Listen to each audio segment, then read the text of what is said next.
ఉత్తరప్రదేశ్లో ఓ దినసరి కూలీకి 7 కోట్ల రూపాయల ఇన్కమ్ ట్యాక్స్ నోటీసులు జారీ అయ్యాయి. హాపూర్ జిల్లాలోని చేనేత నగరం పిల్కువాకు చెందిన సుభాష్ అనే దినసరి కూలీకి ఐటీ శాఖ నుంచి ఓ నోటీస్ అందింది.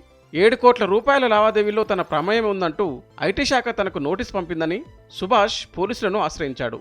ఈ సంగతి ఊరువాడ తెలియడంతో ఇప్పుడు అది సంచలనంగా మారింది. పట్టణంలోని మొహల్లా రానపట్టి మహాదేవ్ ప్రాంతంలో ఉంటూ దినసరి కూలీ పనులు చేసుకునే తనకు అంత ఆదాయమే లేదని, నిజానికి నిరుడు ఫిబ్రవరిలోనే తనకు ఇలాంటి నోటీసునే ఐటీ శాఖ పంపిందని, అదేదో పొరపాటున వచ్చిందని భావించిన తాను దానిని పట్టించుకోలేదని, కానీ 15 రోజుల క్రితం మళ్ళీ అదే నోటీసును పంపడంతో ఇది తనకే వచ్చిందని నిర్ధారణ అయిందని సుభాష్ చెప్పుకొచ్చాడు.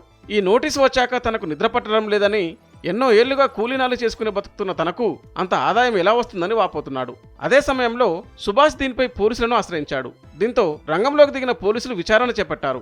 ఆ ప్రాంతంలోని ఓ 40 గజాల ఇంట్లో సుభాష్ నివసిస్తున్నట్లు వారు నిర్ధారించారు. 2020-21 సంవత్సరంలో దొహరానాలోని ఒక ఆసుపత్రి నుంచి జరిగిన 2 పెద్ద లావాదేవీల గురించి ఐటీ శాఖకు సమాచారం అందిందని, ఆ లావాదేవీలో సుభాష్ పేరు కూడా ప్రస్తావనకు వచ్చినట్లు పోలీసుల విచారణలో తేలింది. సుభాష్ పేరుతో GSTR-1, GSTR-3Bలలో లావాదేవీలు జరిగాయని, వాటి విలువ 3,27,40,680, 3,75,74,850 ఉందని పోలీసులు నిర్ధారించారు.